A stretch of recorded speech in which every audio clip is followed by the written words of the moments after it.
Good evening, Bande Matram. Welcome all of you. The topic we are going to discuss right now is on Adesh. I got a distinct Adesh. This is the topic of discussion for this glorious evening. I got a distinct Adesh. So this is what Sri Aurobindo says on himself. I got a distinct Adesh.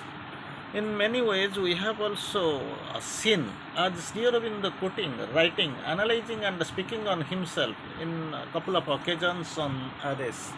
Here also we have seen Sri Aurobindo quoting. I may also say that I did not leave politics because I felt I could do nothing more there. In between, Sri Aurobindo left the politics and came out to the fold of the spiritualization. Rather, later we can find its supramentalization, descended the supramental force that we have seen in the latter phase of his life. We have seen for that actually he was working for that. The earth was not ready for the supramental descent and her supramental work here, so he had to take this force in his body and he has to go leave the body, that is what is known as Ichha Mrityu, died at will. So here also Sri Aurobindo about the Adesh, he speaks and analyzes and clarifies. I did not leave politics because I felt I could do nothing here. This is people who are working, they don't have the agenda really. Simply they are working, and this non-violence and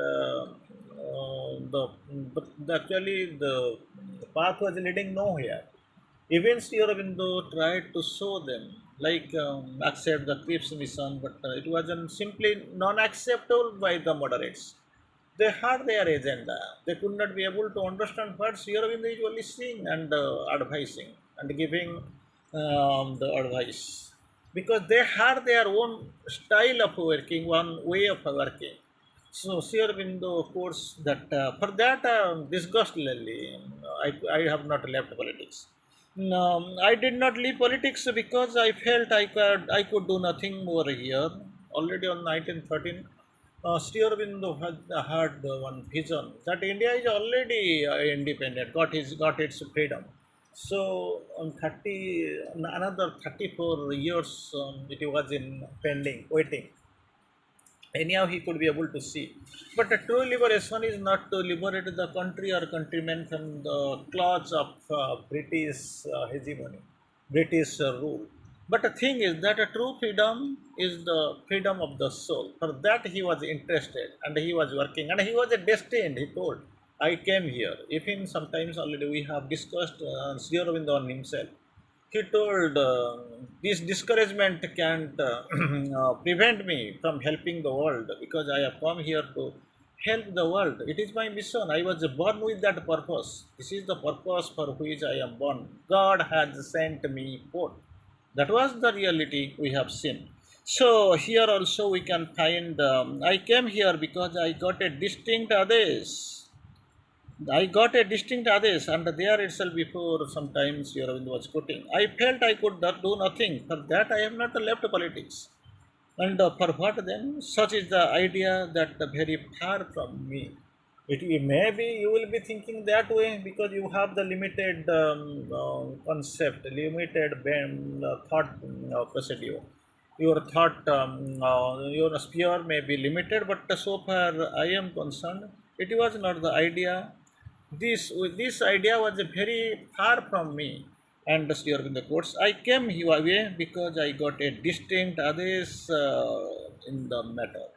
I got a distinct, not only on Adesh, it was a distinct Adesh for me from somewhere. So I had no way but to quit it because I am being carried out by the Adesh of the divine. It is echoed from the innermost corner of my heart, from the inmost self, from the psychic being. I am being guided. So I got the Adesh there. For the rest, I have never known any will of mine for one major event in the conduct of the world affairs to fail in the end, although it may take a long time for the world forces to fulfill it. So, Surinder tries to clarify. It was an Adesh. I have not whimsically. I have not left it, because I did not have the idea that I could do nothing here, and this was a far. This idea was very far from him. Got to Adesh and the left politics, came here. There was some destination was awaiting. It was supposed to. He was supposed to fulfill. For the rest, I have never known any will of mine for one a major event in the conduct of the world affair. Major event in the conduct of the world affair to fail in the end. Although it may take a long time for the world forces to fulfill it. For that, actually, this Adesh, it is not the first time we can find in Sri Aurobindo's writings. You can find there was another Adesh you have seen. Go to the Chandan Nagar. Go to Chandan Nagar. That was the Adesh you can feel for which actually he went Chandan Nagar and then he moved to Pondicherry, his spiritual destination. That land was awaiting. The land, the Cape of my tapasya, the land, the chosen place. So this was Cape of my tapasya here in the quoted, and he left there. In another, you can find the jail experience. There itself, Sri Aurobindo also quotes nicely. You have seen that voice was being heard in the Sri Aurobindo's ear. You just, I am taking care of everything. You do the thing for which you have been brought here. Deliberately, you have been brought here. In the pigeon experience, Sarva Vasudevamaya, everywhere you seen that Krishna was all around. So he feels, and he takes that way actually.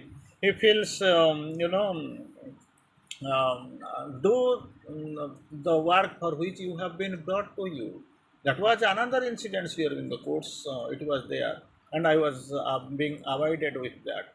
And about the experiences and that remarks and spiritual experience, sometimes you can find there itself. You can find the touch of others, like many touches we have seen, experiences and all. So this was not the initial thing that we feel that Adesh was there on him. So and then next we can go. Sri Aurobindo quotes, I would be only myself who could speak things in my past, giving them their true form and significance. Just imagine, in the naked eye, we are not able to identify to know Sri Aurobindo. That is our problem. Sri Aurobindo on himself, it is the topic of discussion. Sri Aurobindo quotes, it would be only myself who could speak of things in my past, giving them their true form and significance. Matter of the past, that is giving form to the form and significance. We have seen is a very neither you nor anyone else knows anything at all of my life. It has not been on the surface for men to see. Very interesting, very top things Sri Aurobindo has quoted, because you can know, Mother has quoted, who can understand Sri Aurobindo? Who can understand Sri Aurobindo? He is as vast as the universe, his teachings are limitless.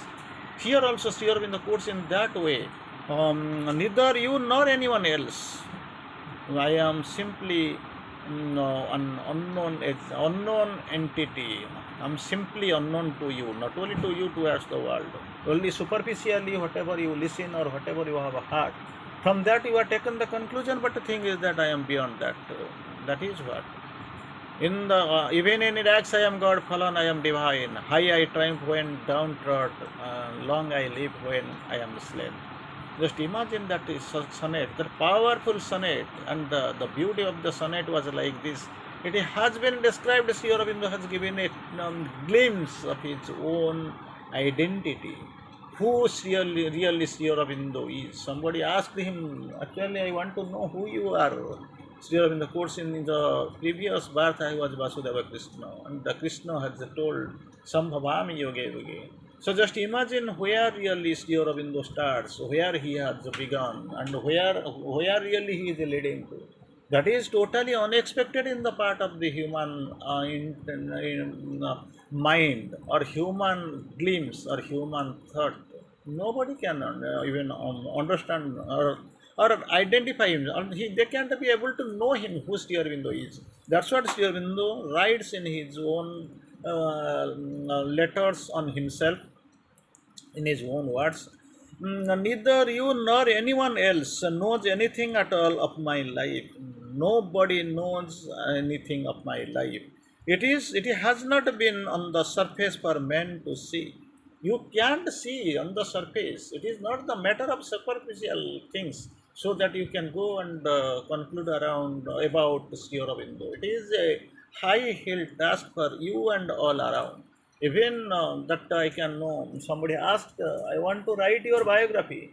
Sri Aurobindo remains silent. Again and again he kept asking, Sir, I want to write the biography. That's what Sri Aurobindo tries to explain. What really you know of my inner life? You have come here bluntly and with devious courage to write my biography. What you know of my life, my inner life rather. So here also same thing, Sri Aurobindo quotes. Neither you nor anyone else knows anything at all of my life. It is not has been on the surface for men to see, not on the surface for man to see. That is a great thing. And about my arrival, Sri Aurobindo quotes, heaven we have possessed, but not the earth. That is what a great thing. We don't really know what really heaven is. Sri Aurobindo quotes, heaven we have possessed. How? How the heavens have been possessed. Heavens are of the upper, the outward things are sweet, definitely sweet because it is heaven. The word itself categorically,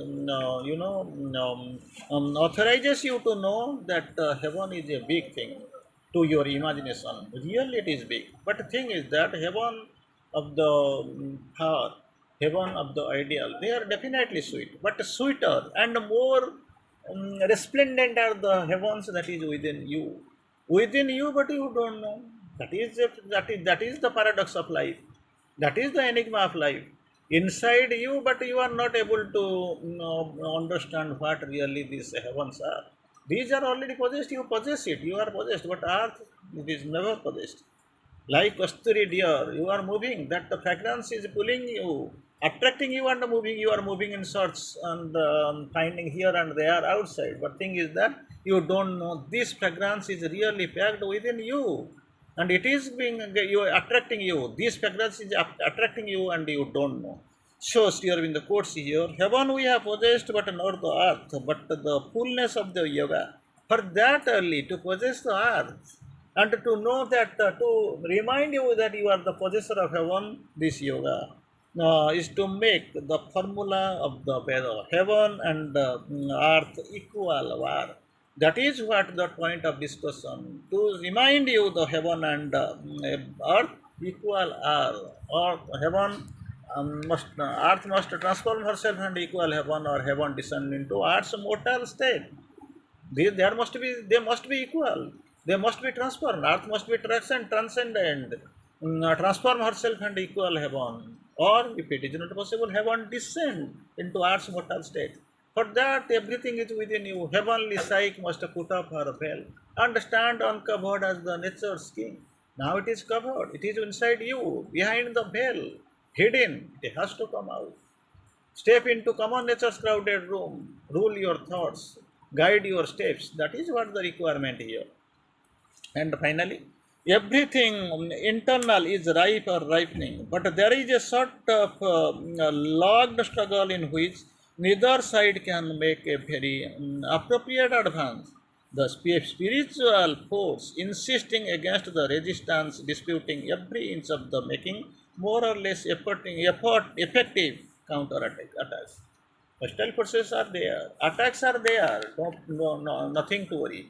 What you have to be worried, you have to get the counter force, that is spiritual force, which will balance it. And the Sri Aurobindo quoted initially in his initial letters, Sri Aurobindo has told, I am developing the necessary powers for bringing down the spiritual on the material plane. To bringing down the spiritual on the material plane, that is what I am doing here, but it was in the initial phase here in the quote. And here, and there is not the strength and ananda within. If there is not the strength and ananda within, it would be being harassing and disgusting work. So, but the eyes of the knowledge looks beyond and seeks for it only in the protracted episode. That's what I have to do. This is the purpose I am here. I have taken part. I am sent by the divine to help this fallen world. Thank you.